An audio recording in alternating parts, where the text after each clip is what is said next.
sobat, gimana ya kabarnya hari ini? Semoga pada sehat semua ya. Tetap jaga kesehatan, apalagi di tengah pandemi saat ini.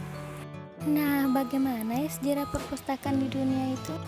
Sejarah perpustakaan tidak terlepas dengan yang biasa kita sebut tulisan.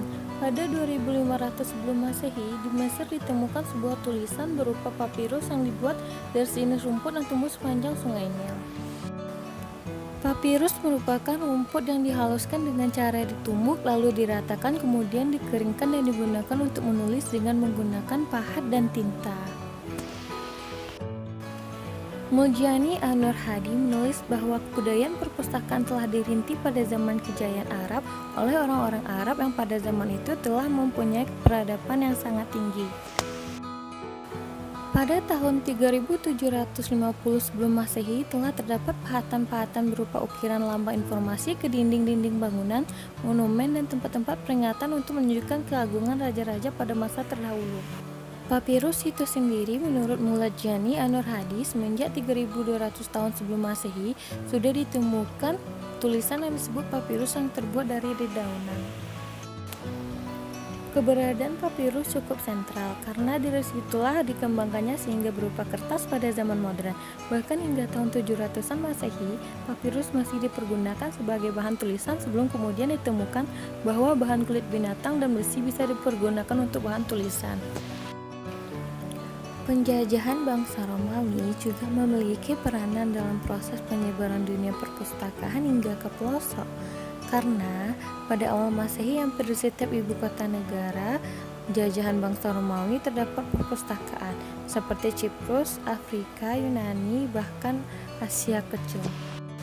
Adapun perpustakaan yang didirikan oleh bangsa Romawi seperti perpustakaan di Timgad, Afrika Utara yang didirikan karena pengaruh kerajaan Trajan pada tahun 98 sampai 117 Masehi. Selain itu, Romawi sendiri mendirikan perpustakaan besar yaitu perpustakaan Ulpian dengan koleksinya berupa karya Yunani dan Latin. Sejarah perpustakaan di Indonesia. Sejarah perpustakaan di Indonesia tergolong masih muda jika dibandingkan dengan negara Eropa dan Arab. Jika kita mengambil pendapat bahwa sejarah perpustakaan ditandai dengan dikenalnya tulisan, maka sejarah perpustakaan di Indonesia dapat dimulai pada tahun 400-an, yaitu saat lingga batu dengan tulisan Pallawa ditemukan dari periode Kerajaan Kutai.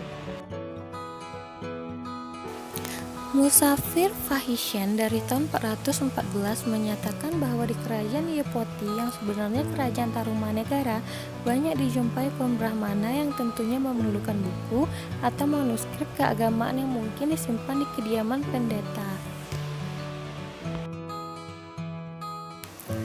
Pada sekitar tahun 695 Masehi, menurut Musafir Itsing dari Cina di ibu kota kerajaan Sriwijaya, hidup lebih dari 1000 orang biksu dengan tugas keagamaan dan mempelajari agama Buddha melalui buku yang tentu saja disimpan di berbagai biasa. Di Pulau Jawa, sejarah perpustakaan tersebut dimulai pada masa Kerajaan Mataram. Hal ini karena di kerajaan ini mulai dikenal Pujangga Keraton yang menulis berbagai karya sastra. Karya-karya tersebut seperti Sang Hyang Kamahayanikan yang membuat uraian tentang agama Buddha Mahayana. Menyusul kemudian 9 Parwa, Sari, Cerita Mahabharata, dan 1 kanda dari epos Ramayana. Juga muncul 2 kitab keagamaan yaitu Brahmandapura dan Agasatya Parwa. Kitab lain yang terkenal adalah Arjuna Wiwaha yang digubah oleh Empu Kanwa. Dari uraian tersebut nyata bahwa sudah ada naskah ditulis tangan dalam media daun lontar yang diperuntukkan bagi pembaca kalangan sangat khusus yaitu kerajaan. Nah, kegiatan penulisan dan penyimpanan naskah masih terus dilanjutkan oleh para raja dan sultan yang tersebar di Nusantara. Misalnya zaman Kerajaan Demak, Banten, Mataram, Surakarta, Pakualaman, Mangkunegoro, Cirebon, Demak, Banten, Melayu, Jambi, Mempawah, Makassar, Maluku, bahkan Sumbawa. Kedatangan bangsa barat pada abad ke-16 membawa budaya tersendiri. Perpustakaan mulai didirikan mula-mula untuk tujuan menunjang program penyebaran agama mereka.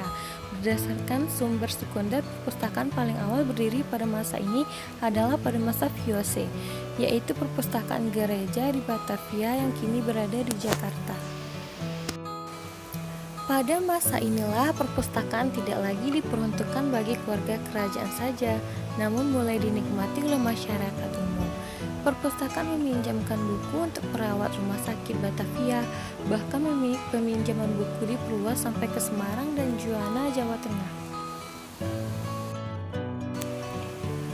Jadi, pada abad ke-17 Indonesia sudah mengenal perluasan jasa perpustakaan atau yang disebut kini layanan seperti ini disebut dengan pinjaman antar perpustakaan atau interlibrary loan. Lebih dari 100 tahun kemudian berdiri perpustakaan khusus di Batavia. Pada tahun 1962, Lembaga Kebudayaan Indonesia diserahkan kepada Pemerintah Republik Indonesia dan namanya pun diubah menjadi Museum Pusat. Koleksi perpustakaannya menjadi bagian dari Museum Pusat dan dikenal dengan Perpustakaan Museum Pusat. Nah, nama Museum Pusat ini kemudian berubah lagi menjadi Museum Nasional, sedangkan perpustakaannya dikenal dengan Perpustakaan Museum Nasional. Sekian dari hasil tugas manajemen perpustakaan saya. Apabila ada kesalahan dan kekurangan, mohon dimaafkan. Assalamualaikum.